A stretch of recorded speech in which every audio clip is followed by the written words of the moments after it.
But I think it's also really important to get out of your comfort zone, psychologically, intellectually, that sort of thing.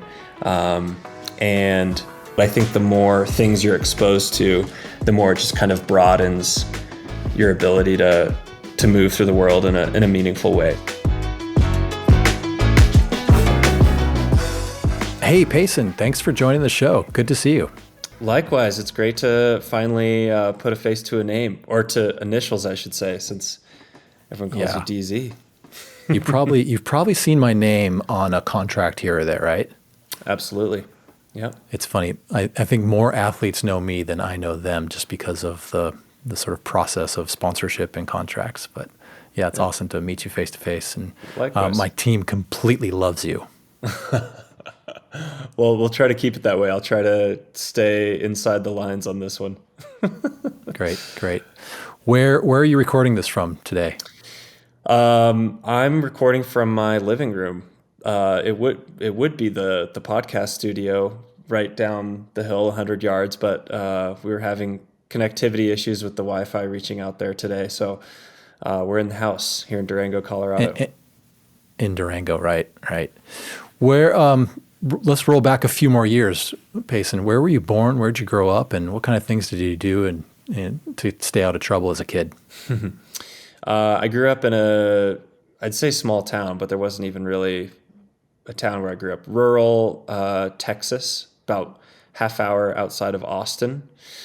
And I had a very, I would say, kind of a dream childhood. I grew up on 20 acres, sort of a hippie farm. We had chickens and dogs and that sort of thing, and prioritized outdoor recreation from early on. Both my parents have been avid outdoors folks for a long time, since long before I was around. So we started with just, weekend family trips, whether it was little kayak trips, little river trips, bike rides, whatever. And then being in school, I started getting into more traditional sports, track and field, a little bit of basketball, a little bit of cross country, that sort of thing. And eventually kind of a recurring knee injury in basketball nudged me towards the bike in a more focused way, kind of right at the beginning of high school. And for whatever reason, it just really grabbed me. At the time, it was sort of a grudging thing, just because I was pretty fixated on basketball. But there was something about the individual nature of it that really clicked for me, and the process that I just really got fired up about. Haven't looked back. Amazing. A little birdie told me that you love basketball shoes too. Do you collect basketball shoes? Yeah, I mean, there was a phase where it was definitely, verging on collecting. I certainly still appreciate basketball shoes. I have quite a few sets of Jordan 1s, and my friends like to make fun of me for taking these, higher end tennis shoes into all kinds of ridiculous backcountry terrain. That it's a weird, confluence of cultures where I really love basketball and basketball culture, but obviously I spend most of my times in the mountains getting dirty, so they don't always, it's a little bit oil and water, but it makes me happy. So have you ever ridden a bike in your Jordans? Oh yeah, plenty of times. Wow. Yeah. Have you ever modified a set of Jordans to have cleats on them? No, this is an idea that's been tossed around though. We need to do this. Yeah, I've speaking of little birdies, it's an idea that's been tossed around. I'm not opposed. All right. I think I know a guy. All right. So grew up in and around Texas. You eventually discovered the bike. Tell me about the first time you sort of went on an adventure with a bike or got into the sport of cycling. Yeah, great question. Well, one thing I always like to say is that, to me, adventure is relative. So speaking of podcasts, my first ever podcast was with Reggie Miller, speaking of podcasts and basketball. Nice. And he had this wonderful 10-minute monologue in our first conversation where he talked about his introduction to adventure and how he just discovered all of these incredible dirt roads behind his house that he never even knew was there. But the second he got a mountain bike, he was able to explore them. And he at the time it was only 4, 5, 6 mile rides, but it was just incredible adventure for him. So that's a little bit of a tough question to answer, like what the first adventure was. When you're a 5 or 6 year old, adventure around the block can feel pretty significant. But I remember some races in the early days in far southwest Texas and the Big Bend National Park area that are pretty backcountry rugged areas, and those definitely felt like the first adventures, so to speak, maybe. Right.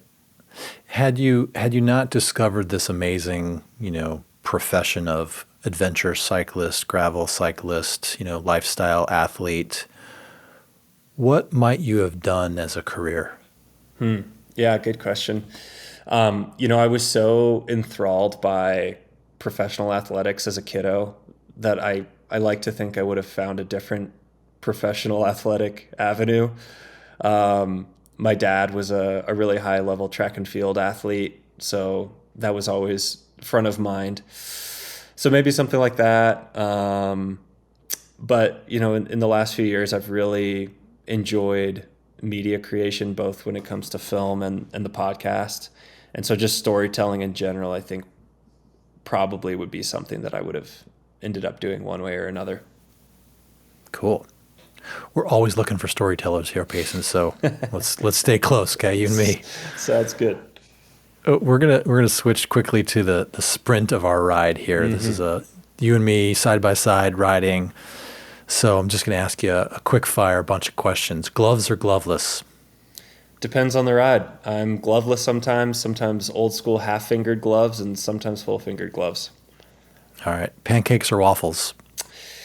Same deal. I'm kind of all about diversity, so I think we pretty much literally alternate pancakes and waffles at this household. Great. When you're on a ride, gels or real food? Hate to do this to you, but it depends on the ride. Most recent race, it was all gels, but there's definitely some races and some rides where it's a lot of hearty food. Yeah. Cold or hot? Hot. Rain or snow? Definitely rain. Spicy or mild? Probably mild. This is probably an easy one. Pavement or dirt? Yeah, definitely dirt. Yeah. Power meter or perceived effort? I really love the numbers, honestly. I love big soul rides. There are plenty of times that I'll, switch off the head unit, but power numbers are fun. Yeah. All right, last one. Cables or wireless? Definitely wireless. Yes. Thank you. Thank you. How does someone become a gravel or adventure cyclist? That's a good question. I sort of feel like I just stumbled in the back door of a party by accident. There was definitely no grand scheme. The adventure style rides, competitive things, whether it be fastest known times or crazy backcountry adventures, those sort of gradually became a more significant interest, almost in response to racing. Over the years, I found that really the simpler you make your life when it comes to traditional racing, the better you're going to race. But for me, that's not always sustainable.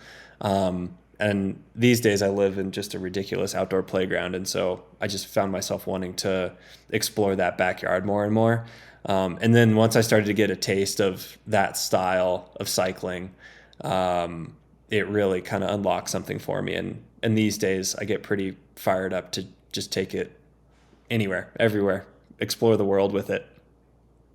I would imagine that same sense of exploration is what attracted Red Bull to you. I'm noticing you're rocking the Red Bull hat.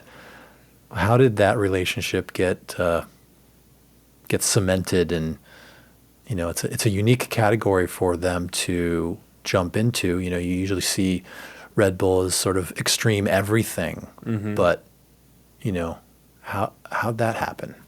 It's a great question. Some of it was really fortuitous timing. You're right that kind of adventure cycling had something to do with it. Sort of an inflection point for me was I was really banging my head against the wall on the World Cup circuit, and it just wasn't really clicking for me. I wasn't really enjoying it. And so almost as like a cleanse, I decided to spend the majority of the money that I had in any of my accounts at the time as a senior in college and flew myself over to Mongolia and did the 6-day Mongolia Bike Challenge stage race. Had no idea what I was getting myself into, but loved the heck out of it. Won the race, and Outside Magazine took notice. I got an interview with them for that. And I think that was one of the things that caught Red Bull's eye. And it also caught my eye big time, just this style of cycling. And I think like 7 months later is when I won my first marathon national title. And so I think it was kind of the combination of those two things solidified slightly longer distance oriented races for me as something that I was more naturally gifted at, and also something I enjoyed more.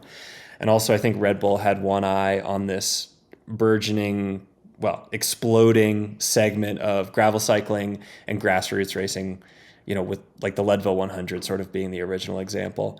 And they really wanted athlete representation there. So I think both Red Bull and I were fortunate to kind of discover them almost simultaneously. And I think that's in large part how the relationship came about. Yeah, timing is everything sometimes, right? For sure. You mentioned a couple times as we've been talking about your own podcast. Tell us about the Adventure Stache and how long it's been going, and what's the purpose and premise of that, and where are you going next with it? Yeah, so that also was Red Bull. Red Bull likes their athletes to have some sort of signature project or calling card that isn't competitive. It's not their, cut and dried competitions. And they recommended a few things. They know I have an English writing background, and they suggested an editorial thing. And I was like, that sounds like a lot of work every month. They also knew I was really interested in podcasts and big fan of those. And they said, how about a podcast? And I said, no way. Everyone has a podcast. Super cliche. We got to do something innovative. They're like, all right. But for whatever reason, they kept kind of like saying podcast kind of quietly in the background. And eventually my marketing manager put this list in front of me, and he said, hey, here are 10 people that I've seen you hanging out with in the last few months. Read down that list and tell me if you think people would be interested in hearing the conversations that you shared with those people. And I was like, well, that's kind of interesting.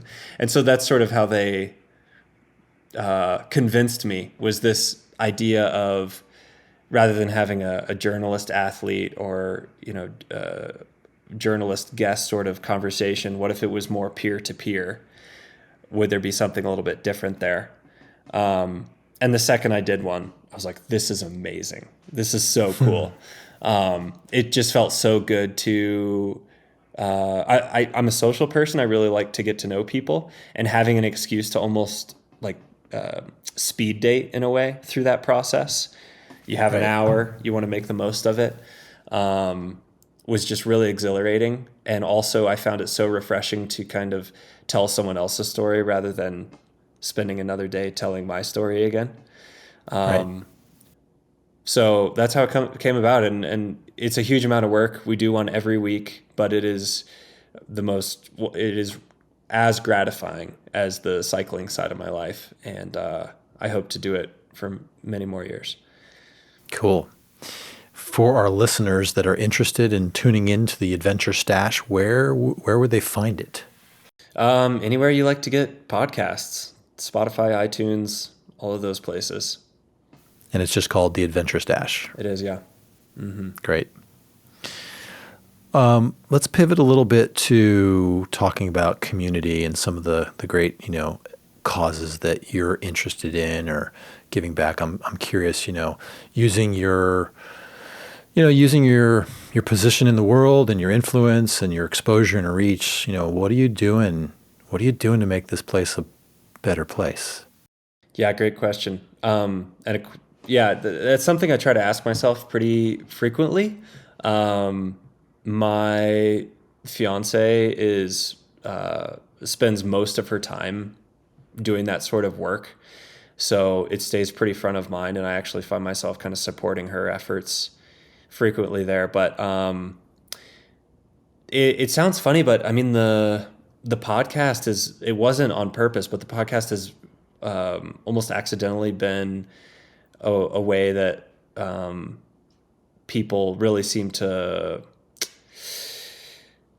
It's a way for me to help people in a way that I guess I didn't expect, and it's almost more like just making my platform available, I would say. It's maybe not the most traditional sort of outreach or community work, but the number of emails we get, the number of messages I get directly really kind of solidifies for me and Lily, my sister, who edits it and produces it all, that we are doing something good with the podcast, and so that feels good. Beyond that, I do my best to spend time with lots of youth programs. So here in Durango, there are lots of summer camps, mountain bike summer camps that happen basically like May through August, that are put on by Fort Lewis College, the Fort Lewis cycling team here. And so I volunteered a good bit of time there. We also have a massive youth program that's more Durango based for 18 and unders called Durango Devo. The list of names that have come out of that program is pretty ridiculous. And they're really good about just creating lifelong cyclists. So those are some of the ways, but I also, in a weird way, I try not to, I don't know if this will come off the wrong way, but I try not to stress about it too much, and rather just try to have it happen organically. And when something feels right, like really apply myself. And one of the reasons for that is I remember a conversation that I was part of with Kate Courtney and Rebecca Rush, actually, because Kate was going through this phase. I think she had just won Worlds, and I hope she won't mind me sharing this. And she was really trying to figure out how she was going to give back and how she was going to have a significant impact from an outreach standpoint. And Rebecca Rush at the time said, "Don't sweat it. You're 24 years old. This is the time that you make your platform really big. Take the opportunities that arise. And when the time is right, you'll know what you want to make your project." And obviously Rebecca did that with her Be Good Foundation. But her point was, I don't think Rebecca was into her late 40s until she really, made that what it is. So anyway. Right. Both awesome people that are both on the show, which is nice. Great too. Good. Yeah. I would say that your podcast inspires people to get out and adventure. Yeah. And also, certainly. But I think if there's one thing that we try to do, it's expose people to different ways of thinking, expose them to different ideas. And in a weird way, obviously everyone's familiar with getting out of their, I assume most people listening to this will be familiar with what it feels like to get out of your comfort zone on a bike. But I think it's also really important to get out of your comfort zone psychologically, intellectually, that sort of thing. My all-time favorite quote is, "Prejudice rarely survives experience." And so not that everyone is walking around with a bunch of prejudices in the back of their mind, but I think the more things you're exposed to, the more it just kind of broadens your ability to move through the world in a meaningful way. So, I think for as long as humans have been around, that's the way we've done it, is just through conversation. So that's kind of the goal. Payson, have you ever had any close calls or injuries or accidents while on the bike? Of course, of course, yeah. Anything super gnarly that took you out? Yeah, unfortunately, this spring, at my first race of the year at Mid-South, I broke both my collarbone and hand, which made for a more complicated spring, really more complicated race season period. But yeah, I've broken a fair few bones. I don't know that we need to list them all, but at a certain point, you start to realize, yeah, this sport has speed consistently, and sometimes you have to pay taxes on that. Do you set off metal detectors in the airport? I don't. And I don't know if that's a newer thing. I feel like that used to be a pretty common thing back in the day. I don't know if, the titanium they're using these days is different in some way or what, but luckily I don't have to deal with that. But yes, I have metal in my body for sure. Yeah, I'm with you. I've got 6 screws in my left knee. Yeah. But like you, I don't seem to set off the metal detectors. Yeah, I don't know what that's But about. if I get the wand, if they bring the wand out, it always goes off. Interesting. Yeah. How'd you do that? Riding. Yeah. Yeah, we had a ride camp in Bootleg Canyon out of Boulder City, and I fell. Darn. Wasn't pretty. Well, It wasn't pretty. sounds like they But patched you up. I have 6 souvenirs in my knee now. Yeah, there you go. I have a bottle opener that's made out of a plate and 2 screws that was in this elbow. Kept the hardware and bent it just right so you can open a bottle with it. It's sort of weird. And your collarbone, you said, was that recent? March. No plates or anything in Yeah, there still? there's or a no? plate there. Yeah, there's a plate. Oh, Yeah. oh yeah. You are headed off to Tasmania for a new epic adventure. Tell us a little bit about that. Yeah, so I haven't really talked about this yet, but it's great timing. It's because it sounds like this will go live sometime in November. Yeah. It's sort of it's a long explanation, and I can be long-winded, period, but I'll do my best to avoid that. Last fall, I had the chance to go to Iceland with Chris Burkard and Lil Will Cox and a few other folks to kind of standardize a new route in the West Fjords region of Iceland. And Burkard knows me pretty well at this point, and I think he could tell that I was on the fence about going all the way to Iceland in the smack dab in the middle of my race season just for a bike tour. He knows I have a pretty strong competitive streak still. So a few weeks out, he said, you could also just go try to establish a new record of some kind after the bike tour. No one's ever tried to ride coast to coast across Iceland before in a single push. I said, oh, that's interesting. So we started kind of kicking around ideas, and it ended up being a little bit last minute, but long story short, I made a single ride push from coast to coast across Iceland, which was kind of a fun concept because they have a really long-standing history of overland travel since the Vikings landed there way back when. And Right. it was just kind of a fun way to learn the place, get to know the place. And it's got this unbelievable volcanic interior, the Icelandic highlands, that are literally just fire and ice and really no life. So it's a pretty otherworldly place to ride, and hands down the coolest bike thing I've ever done. Nothing comes close. And so immediately when we got home, we pulled out, we being Nicole, my fiance, and I, pulled out our globe, and we're like, what are the other places on the planet that this would make sense? And what are other interesting places that could have stories that would be worth telling or worth exploring? And we have a long list, but Tasmania was near the top. And for me, a ride like this, you learn a lot during the ride itself because you're kind of forced to. It sounds cliche, but you very much become one with the place because you're totally at its whim, and so there has to be a lot of respect there, and you just sort of are able to synthesize the place in a way that's pretty unique. But beyond that, to make one of these things possible, you have to. There's so much logistical involvement. There's so much route planning, and when you fly halfway around the world to ride your bike on a route that's no one's ever tried to do, there's a lot of unknowns, and you try to fill in as many knowns as you can. And so you meet a lot of people, beforehand, during, all that sort of thing. And so it just becomes this really incredible way to get to know a place. And yeah, have an incredible experience and do a cool athletic thing. But for me, it's really about the discovery of the place. So that's what we're going to Tasmania for. I'm going to try to ride from the west coast to the east coast.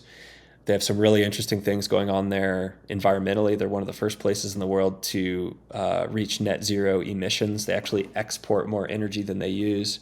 The west coast, where I'll start, has the cleanest air in the world. They have this wild indigenous history that we're going to spend some time exploring. And of course, they have animals and plants and all kinds of stuff that you don't find anywhere else. So I have a couple more races left this year, but if I'm honest, it's just like total blinders on Tasmania right now. I'm assuming there'll be a film crew or someone documenting this whole thing, so at some point we can all sort of watch and follow along. Yeah, we'll do some kind of grassroots coverage during, but there will be a film that'll premiere at Sea Otter actually next spring. Killer. Yeah. Jumping back to Iceland, how long did it take you to cover Iceland? Just barely under 20 hours. I think it was like 1945. That is incredible. Yeah, that's pretty cool. Congrats. Well, I'm looking forward to seeing the Tasmania film. Lifetime Grand Prix, you're also competing in that, and that's going to wrap up soon, right? Mm-hmm. Yeah, it's been awesome. I haven't followed the stats. How are you doing overall? I'm doing okay. With the spring injury, my back was kind of against the wall from the get-go. You're given one race to drop, and I had to use my one drop race because of the injury. And then I was just kind of plagued by punctures and other setbacks. But I'm right on the cusp of 5th overall right now, kind of battling for 5th. And the interesting thing with the Grand Prix is that the point structure leaves it pretty open. So on paper, all kinds of stuff could happen at this final round in Bentonville at the end of October. So I'm pretty excited. The concept is good. I think it has a pretty high ceiling, and I'm really excited to see what adjustments they make going into next year, because I think it could be a pretty cool thing for those of us in the States. Yeah, cool.